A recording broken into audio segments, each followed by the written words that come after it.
찬송가 349장으로 찬송하겠습니다. 349장 찬송입니다.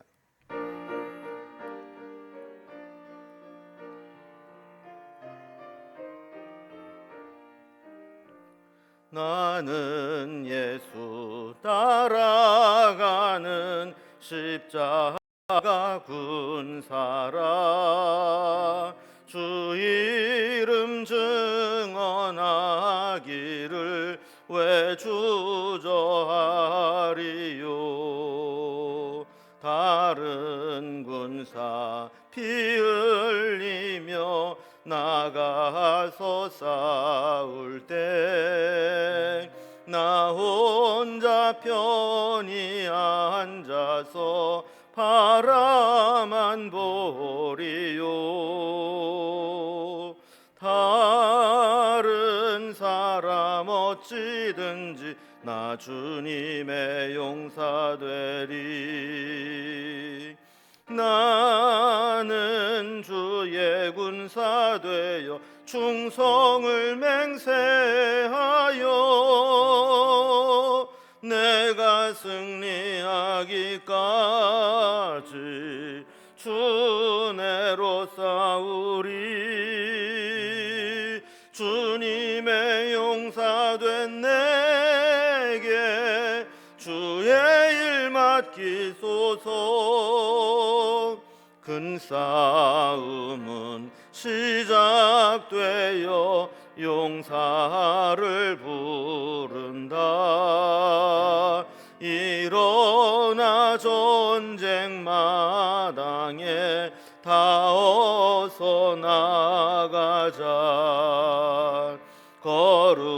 거룩하신 주님 위에 싸우러 나가자.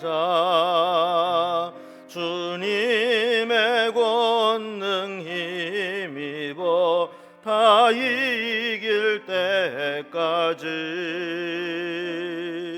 다른 사람 어찌든지 나 주님의 용사 되리. 나는 주의 군사 되어 충성을 맹세하여 내가 승리하기까지 주 내로 싸우리. 주님의 용사 된 내게 주의 일 맡기소서. 그 승리의 영광 위에 싸워야 하리라. 주 말씀 나의 힘 되니 겁낼 것 없도다. 모든 싸움 이긴 후에 그날이 이르면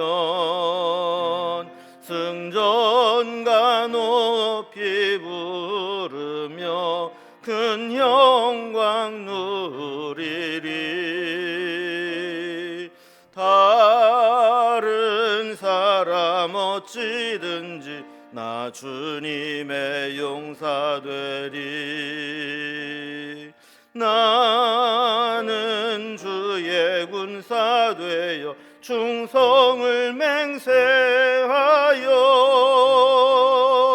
내가 승리하기까지 주 내로 싸우리.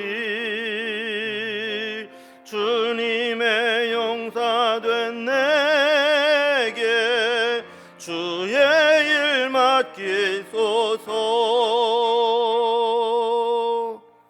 아멘. 함께하는 하나님의 말씀은 구약성 신명기 20장 1절에서 20절까지 말씀입니다. 신명기 20장 1절에서 20절까지 291면입니다. 말씀을 제가 봉독하겠습니다. 네가 나가서 적군과 싸우려 할 때에 말과 병거와 백성이 너보다 많음을 볼지라도 그들을 두려워하지 말라. 애굽 땅에서 너를 인도하여 내신 네 하나님 여호와께서 너와 함께 하시느니라. 너희가 싸울 곳에 가까이 가면 제사장은 백성에게 나아가서 고하여 그들에게 말하여 이르기를 이스라엘아 들으라 너희가 오늘 너희의 대적과 싸우려고 나왔으니 마음에 겁내지 말며 두려워하지 말며 떨지 말며 그들로 말미암아 놀라지 말라 너희 하나님 여호와는 너희와 함께 행하시며 너희를 위하여 너희 적군과 싸우시고 구원하실 것이라 할 것이며 책임자들은 백성에게 말하여 이르기를 새 집을 건축하고 낙성식을 행하지 못한 자가 있느냐 그는 집으로 돌아갈지니 전사하면 타인이 낙성식을 행할까 하노라 포도원을 만들고 그 과실을 먹지 못한 자가 있느냐 그는 집으로 돌아갈지니 전사하면 타인이 그 과실을 먹을까 하노라 여자와 약혼하고 그와 결혼하지 못한 자가 있느냐 그는 집으로 돌아갈지니 전사하면 타인이 그를 데려다가 갈까 하노라 하고 책임자들은 또 백성에게 말하여 이르기를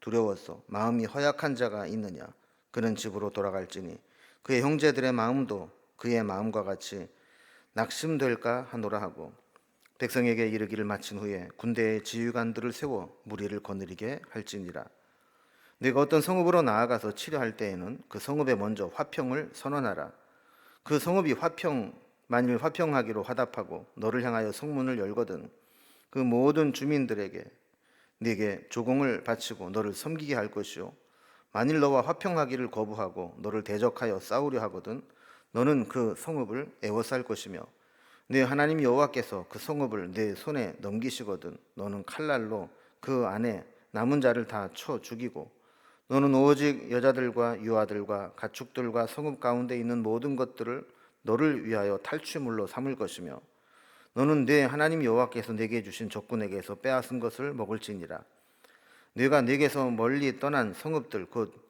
이 민족들에게 속하지 아니한 성읍들에게는 이같이 행하려니와 오직 네 하나님 여호와께서 내게 기업으로 주시는 이 민족들의 성읍에서는 호흡이 있는 자를 하나도 살리지 말지니 곧 헷 족속과 아모리 족속과 가나안 족속과 브리스 족속과 히위 족속과 여부스 족속을 네가 진멸하되 네 하나님 여호와께서 내게 명령하신 대로 하라 이는 그들이 그 신들에게 행하는 모든 가증한 일을 너희에게 가르쳐 본받게 하여 너희가 너희의 하나님 여호와께 범죄하게 할까 함이니라 너희가 어떤 성읍을 오랫동안 애워싸고 그 성읍을 쳐서 점령하려 할 때에도 도끼를 둘러 그곳에 나무를 찍어내지 말라 이는 너희가 먹을 것이 될 것임이니 찍지 말라 들의 수목이 사람이냐 너희가 어찌 그것을 애워싸겠느냐 다만 과목이 아닌 수목은 찍어내어 너희와 싸우는 그 성읍을 치는 기구를 만들어 그 성읍을 함락시킬 때까지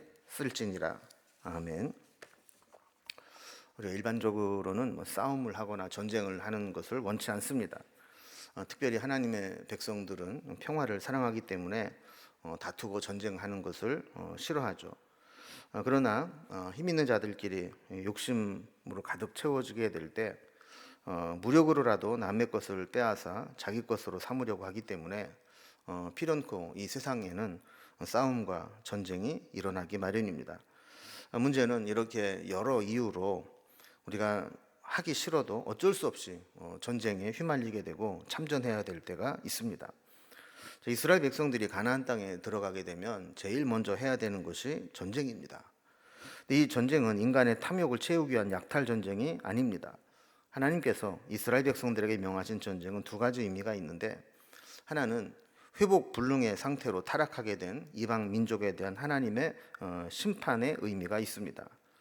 그리고 또 하나의 의미는 죄로 물든 그 땅을 심판하고 그 위에 하나님의 공의를 실현하기 위해서 하나님의 백성들이 정착해 살도록 하기 위한 의미도 있는 것이죠. 오늘 말씀은 이렇게 어쩔 수 없이 전쟁을 해야 되는 경우 그리고 가나안 땅을 정복하면서 전쟁을 치러야 될 때 어떤 자세로 전쟁을 해야 되는지 전쟁의 원리를 가르쳐주고 있습니다. 오늘 본문을 보면 이 전쟁의 원리를 단락별로 이렇게 구분을 합니다.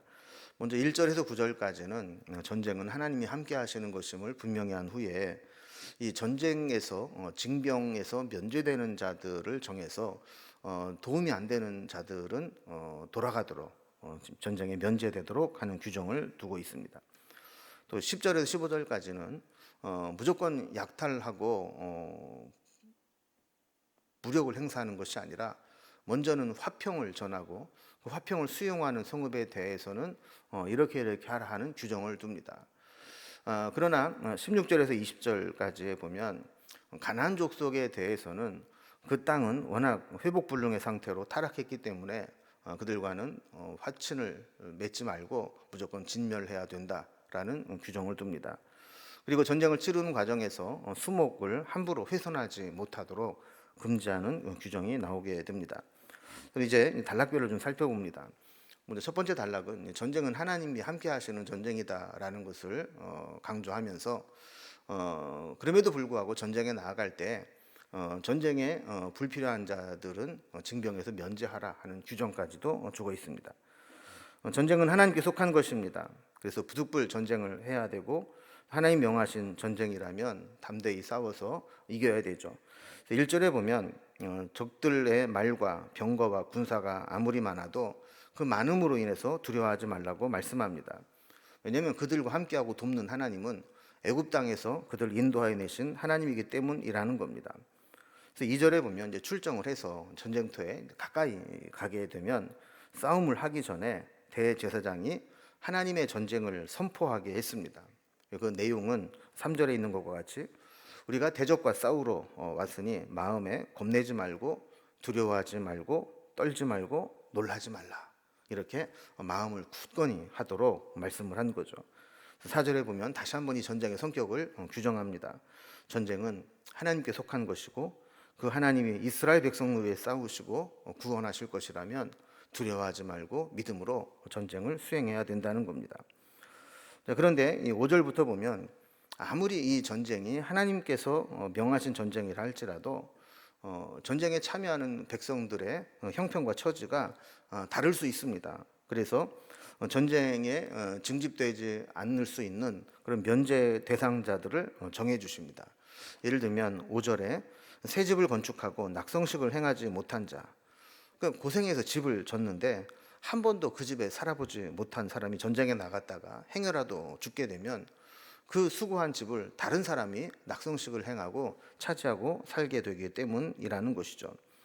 6절에 보면 포도원을 만들고 그 과실을 한 번도 먹어보지 못한 자, 이런 자들도 돌아가게 있습니다.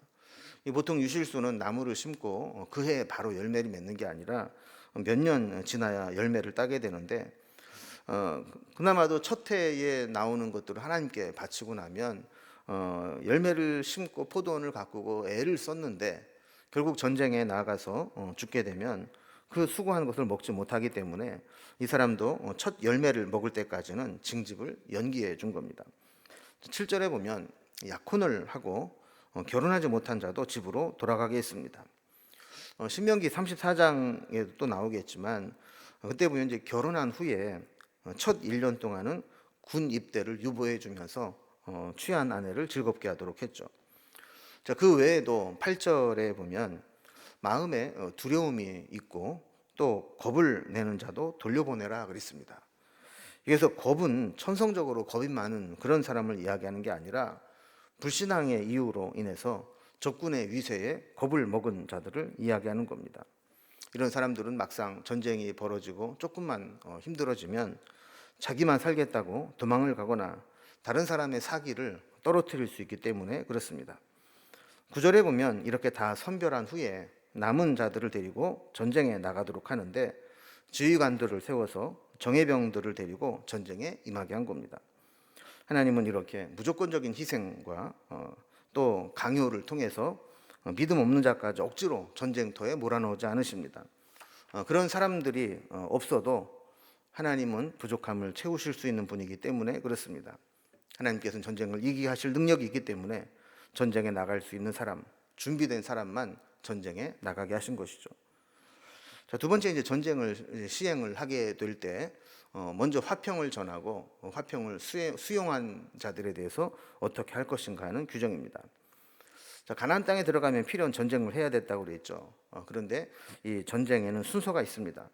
먼저는 가나안 족속이 아닌 일반 족속과 전쟁을 하는 경우에 해당되는 말입니다.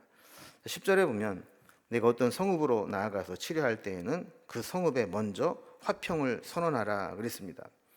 여기 이제 어떤 성읍은 이제 가나안 족속들, 가나안 거민이 아니라 다른 민족과의 전쟁을 의미하는 겁니다.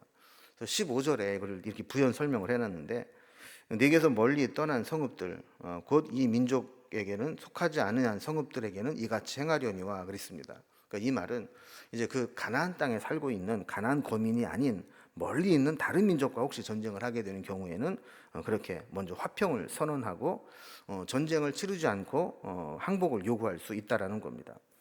그래서 11절 말씀을 보면 화평을 요구했다라고 하는 것은 어떻게 무혈 입성을 하듯이 항복을 요구하는 것인데, 만약에 그 화평을 하기로 회신하고 성문을 여는 그런 성읍이 있다면 그 주민들은 조공을 바치고 이스라엘 백성들을 섬기도록 하는 것입니다.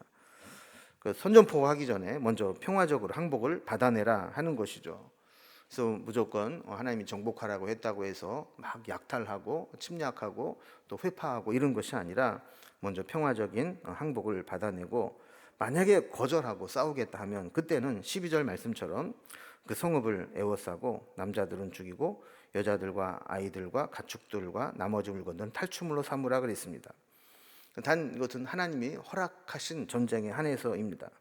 욕심대로 힘이 있다고 주변에 아무 민족이나 아무 성읍이나 막 싸우려고 해서는 안 된다는 것이죠. 그래서 13절에 보면 네 하나님 여호와께서 그 성읍을 네 손에 넘기시거든 이라고 말씀하신 것이 바로 이런 것입니다. 하나님께서 그 전쟁을 허용하신 경우에만 그렇게 전쟁을 행하라 하는 겁니다. 13절에 바로 이렇게 말씀을 하신 후에 14절에 보면 이 성읍 안에 있는 남자를 다 쳐서 죽이라 그랬습니다.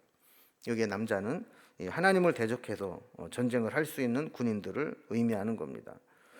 그래서 전쟁 능력이 없는 약자들은 살인하지 말고 전쟁을 통해서 보복을 하거나 다시 반란을 일으킬 수 있는 자들은 제거하라 하는 겁니다. 자, 이렇게 먼저 화평을 전하고 수용을 한 자들에게는 함께 화평을 하도록 했지만, 세 번째 단락을 보면 가나안 거민은 예외였습니다. 그래서 가나안 거민에 대해서는 진멸하도록 했고, 또 그 주변에 있는 수목들, 나무들을 함부로 훼손하지 못하도록 규정한 것들을 보게 됩니다. 16절에서 18절까지 보면 가나안 7족속에 대한 규정을 하고 있습니다. 16절에 보면 가나안 족속들은 호흡이 있는 자를 하나도 살려두지 마라 이제 이렇게 얘기를 했는데, 그 족속들이 어떤 족속이냐? 17절 말씀 보면 헷 족속, 아모리 족속, 가나안 족속, 브리스 족속, 히위 족속, 여부스 족속이 살고 있는 곳입니다. 그래서 그곳은 다른 민족들과 같이 뭐 화친을 먼저 이렇게 평화를 재현하거나 화친을 맺자 이렇게 하지 말고 무조건 싸워서 몰아내라는 겁니다. 그 이유가 18절에 나옵니다. 이는 그들이 그 신들에게 행하는 모든 가증한 일을 너희에게 가르쳐 본받게 하여 너희가 너희의 하나님 여호와께 범죄하게 할까 함이니라 그랬습니다. 가나안 7족속들은 워낙 가증한 우상 숭배에 찌들어 있고 하나님께서 도무지 그들을 돌이킬 수 없을 정도로 이미 타락한 족속이기 때문에, 만약에 이들을 그냥 남겨두었다면 오히려 하나님의 백성들이 그들과 같이 지내면서 우상 숭배에 물들게 되기 때문입니다. 우리는 세상을 만만하게 보고 우리가 믿음으로 전도하면 되지 이렇게 생각할 수 있을지 모르지만, 오히려 너무 강력하게 세상에 찌들어 있는 악의 세력들은 오히려 우리가 그 악에 오염될 수 있다는 거죠. 그래서 하나님은 하나님 백성들을 보호하기 위해서 이 가나안 족속들에 대해서는 완전히 몰아낼 것을 말씀하는 거죠. 자, 그리고 그 다음에 19절 이하에 보면 전쟁을 할 때에 과다한 약탈과 파괴를 삼가하라 하는 겁니다. 이 전쟁을 하다 보면 폭력성이 증가하게 되어 있습니다. 그래서 지나친 파괴와 약탈을 하기 쉬운데 그렇게 하지 말라는 거예요. 19절에 보면 너희가 어떤 성읍을 오랫동안 에워싸고 그 성읍을 쳐서 점령하려고 할 때 도끼를 둘러 그곳의 나무를 찍어내지 말라 그랬습니다.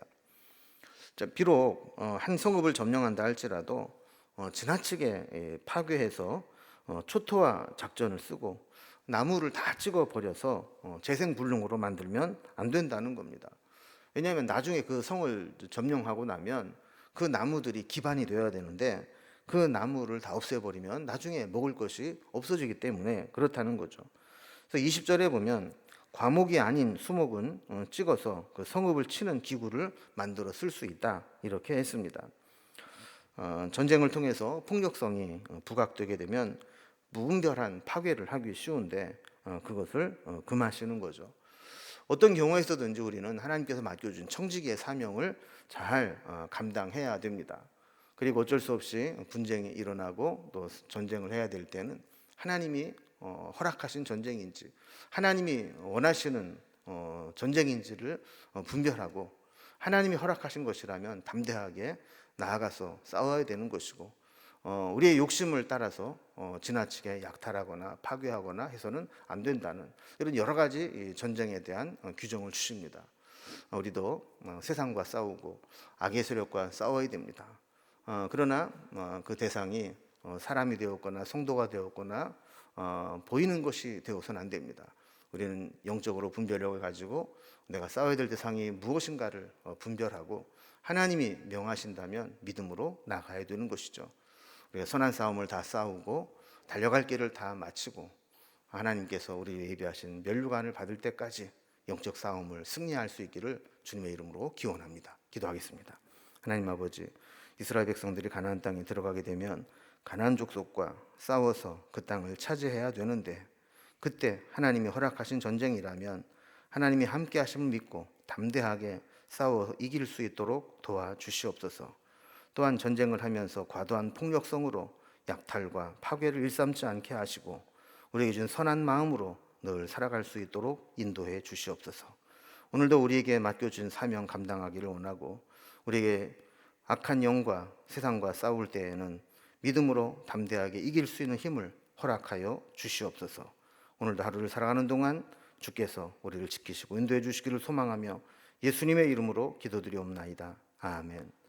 각자의 기도 제목들로 자유롭게 기도하시겠습니다.